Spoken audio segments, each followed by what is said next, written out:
नमस्कार, बहुत स्वागत है। ईपीएफओ के अंतर्गत ईपीएस पेंशन को लेकर एक बड़ी खबर है, बड़ी खुशखबरी कहेंगे। जो प्राइवेट सेक्टर के कर्मचारी हैं उनके लिए बड़ी अपडेट है। ईपीएफओ की तरफ से अभी एक बयान किया गया जिसमें प्राइवेट कर्मचारियों की जो सैलरी है और जो पेंशन है उसमें बहुत ज़्यादा तगड़ी स्तर पर बढ़ोतरी की गई है। कंप्लीट जानकारी आपको यहाँ पर दिखाएंगे। आप सभी से निवेदन रहेगा, वीडियो को पूरा देखिएगा, लाइक करिएगा और ज़्यादा से ज़्यादा इसको शेयर जरूर करिएगा। तो ईपीएफओ के अंतर्गत ईपीएस पेंशन प्रोवाइड कराई जाती है। तो सैलरी और पेंशन में ईपीएफओ ने क्या अपडेट यहाँ पर दिया है। ईपीएफओ की तरफ जो अपडेट है जिसमें प्राइवेट कर्मचारियों के लिए बड़ी खुशखबरी है। ईपीएफओ यानी कि एम्प्लॉइज प्रोविडेंट फंड ऑर्गेनाइजेशन ने हाल ही में एक अहम ऐलान किया है जिससे कर्मचारियों की सैलरी और साथ ही पेंशन में जबरदस्त बढ़ोतरी हो सकती है। इस खबर का असर लाखों कर्मचारियों पर पड़ने वाला है और उनका भविष्य रोशन हो सकता है। अगर आप भी एक प्राइवेट नौकरी में हैं और ईपीएफओ से जुड़ी जानकारी चाहते हैं तो इस वीडियो को ध्यानपूर्वक पूरा देखिएगा। कंप्लीट जानकारी यहाँ पर आपको दिखाएंगे। ईपीएफओ की तरफ से जो नया अपडेट है जिसमें कर्मचारियों को मिलने वाली जो सैलरी है वो बढ़ी हुई है, पेंशन जो है बढ़ी हुई है। कितना बढ़ा है कंप्लीट जानकारी दिखाएंगे। ईपीएफओ ने हाल ही में एक ऐलान किया है जिसमें प्राइवेट कर्मचारियों को मिलने वाली सैलरी और पेंशन में महत्वपूर्ण बढ़ोतरी की गई है। यह बदलाव कर्मचारियों के भविष्य के वित्तीय सुरक्षा को ध्यान में रखते हुए किया गया है। एक बड़ा फैसला है। अब सवाल आता है कि क्या ईपीएफओ का क्या ऐलान उनके द्वारा किया गया है। तो ईपीएफओ ने एक नई नीति के तहत कर्मचारियों के प्रोविडेंट फंड, जिसको आप पीएफ भी कहते हैं, इसमें योगदान और पेंशन योजना में बदलाव कर दिए हैं। इसके अंतर्गत कर्मचारी और नियोक्ता दोनों की योगदान की राशि में बढ़ोतरी की जाएगी।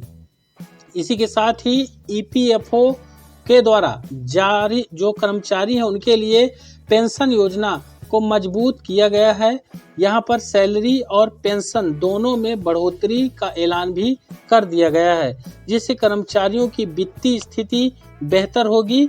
साथ ही नई नीति के तहत कर्मचारियों की पेंशन में 10% तक का इजाफा किया जाएगा। तो 10% तक का यहाँ पर इजाफा पेंशन में करने का अपडेट है। अब कर्मचारियों को मिलने वाली नई सैलरी में जो बढ़ोतरी है वह सैलरी होगी कितनी। अब नई नीति के अनुसार कर्मचारियों की सैलरी में बढ़ोतरी की जाएगी। यह बढ़ोतरी उनके बेसिक सैलरी और एरियर के हिसाब से होगी। इसके अलावा कंपनी की तरफ से कर्मचारियों के प्रोविडेंट फंड यानी कि पीएफ और पेंशन को भी पुनः निर्धारित किया जाएगा। वहीं यहाँ पर जो कर्मचारी हैं वो इस चीज़ को अच्छे से समझेंगे। निचले स्तर के जो कर्मचारी हैं उनकी सैलरी में बढ़ोतरी 12% की यहाँ पर की गई है जिसमें योगदान 8% वो देंगे और 12% का उनको लाभ मिलेगा। जो मध्यस्थ स्तर के कर्मचारी हैं उनको 15% का यहाँ पर लाभ है जिसमें 9% उनका योगदान रहेगा। साथ ही जो उच्च स्तर के कर्मचारी हैं उनको 18% बढ़ोतरी का लाभ और साथ ही उनका जो योगदान है वह 12% यहाँ पर रहेगा। अब सैलरी जो इनकी बढ़ाने का अपडेट है उसका क्या उद्देश्य है, तो कर्मचारियों की वित्तीय स्थिति को बेहतर बनाना ये सबसे बड़ा और प्रमुख अपडेट है जिसमें कर्मचारियों को बेहतर पेंशन और सेवा देना है, जिसमें कर्मचारियों का भविष्य सुरक्षित करना है। अब पेंशन योजना की बात करते हैं। पेंशन योजना में बढ़ोतरी कितना किया गया है, कितना % यहाँ पर लाभ दिया जाएगा। तो ईपीएफओ ने कर्मचारियों के पेंशन में भी बढ़ोतरी का ऐलान किया है। इस बदलाव से कर्मचारियों को लंबी अवधि में अच्छा लाभ मिल सकता है। ईपीएफओ के अनुसार पेंशन की राशि में 10% तक का इजाफा किया जाएगा। तो ये 10% का इजाफा यहाँ पर किया जाएगा। पेंशन में बढ़ोतरी को आप इस तरह से समझ सकते हैं, जैसे कि जो निचले स्तर के कर्मचारी हैं उनकी पेंशन में बढ़ोतरी 10% और नई पेंशन की जो राशि है 1000 वर्तमान में, अभी उसको बढ़ा के 5000 का अपडेट यहाँ पर निकल के आया हुआ है। अब उनको न्यूनतम जो राशि है 5000 रुपये पेंशन के रूप में मिलेगी। वहीं मध्यस्थ स्तर के जो कर्मचारी हैं उनको 12% लाभ, जिसमें न्यूनतम पेंशन की राशि 8000 रुपये यहाँ पर उनको मिलेगी। जो उच्च स्तर के कर्मचारी हैं उनको 15% का लाभ मिलेगा, यानी न्यूनतम पेंशन की राशि यहाँ पर 12000 प्रति महीने उनको दी जाएगी। वहीं पेंशन वृद्धि के जो फायदे हैं, जिससे लंबी अवधि में बढ़ी हुई पेंशन कर्मचारियों के लिए वित्तीय सुरक्षा प्रदान करेगी। सेवानिवृत्त होने के बाद कर्मचारियों को नियमित रूप से उच्च पेंशन का लाभ यहाँ पर मिलेगा। वहीं ईपीएफओ की जो योगदान दिया जाता है कर्मचारियों के द्वारा, और ईपीएफओ अपनी तरफ से उसकी जो नई दरें हैं वह आपको यहाँ पर जरूर देख लेना चाहिए, जिसमें ईपीएफओ ने कर्मचारियों और नियोक्ता के योगदान में भी बदलाव कर दिया है। नई दर के अनुसार नियोक्ता का योगदान बढ़कर 10% किया गया है, जबकि कर्मचारियों का जो योगदान है वो 8% रहेगा। इससे कर्मचारियों का पीएफ का जो बैलेंस है वो बढ़ जाएगा और भविष्य में उन्हें अधिक राशि जो है वापस मिल जाएगी। तो यहाँ पर एक बड़ी अपडेट है। ईपीएफओ की योगदान की जो नई दर है इसको आप इस तरह से समझ सकते हैं, जिसमें कर्मचारी वर्ग जो रहेंगे, पुराना योगदान 8 था, अभी नया कितना है 8 है, यानी इसमें योगदान में कोई बदलाव कर्मचारियों के लिए नहीं किया गया है। लेकिन जो नियोक्ता है, जो कंपनी है, उसमें पुराना 8% था, अभी उसको 2% बढ़ा के यहाँ पर 10% का योगदान अब कंपनियों के द्वारा किया जाएगा कर्मचारी के फंड में।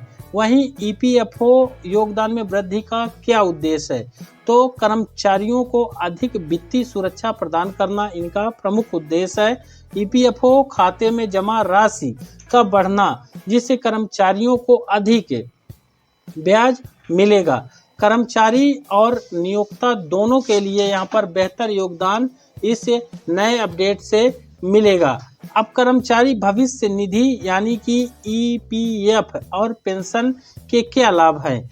अब जो नया अपडेट है जिसके अनुसार ईपीएफ और पेंशन के बढ़ने से कर्मचारियों को कई फायदे होंगे। इन योजनाओं के तहत कर्मचारियों को सेवानिवृत्त होने के बाद एक सुरक्षित आय मिलेगी। इसके अलावा ईपीएफ खाते में जमा की गई राशि पर ब्याज भी मिलता है, जिससे कर्मचारियों की बचत लगातार वृद्धि होगी। वहीं ईपीएफ पेंशन के फायदे।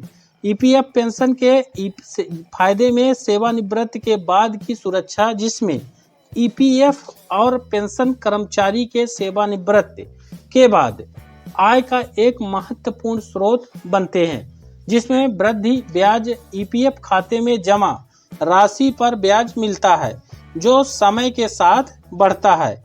साथ ही कानूनी सुरक्षा के रूप में ईपीएफ और पेंशन योजनाओं के तहत कर्मचारियों को कानूनी रूप से सुरक्षा यहाँ पर मिलेगी।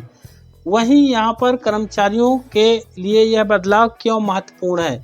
तो यह बदलाव प्राइवेट कर्मचारियों के लिए बेहद महत्वपूर्ण है, क्योंकि इससे उनकी वित्तीय सुरक्षा मजबूत हो गई और ईपीएफओ के द्वारा की गई इस बढ़ोतरी से कर्मचारी अपनी पेंशन और सैलरी में वृद्धि देख पाएंगे, उनके जीवन को बेहतर बना सकते हैं। इसके अलावा कर्मचारियों को ईपीएफ खाते में जमा राशि पर ब्याज मिलेगा, जिससे उन्हें भविष्य में अधिक पैसों का लाभ भी यहाँ पर होगा।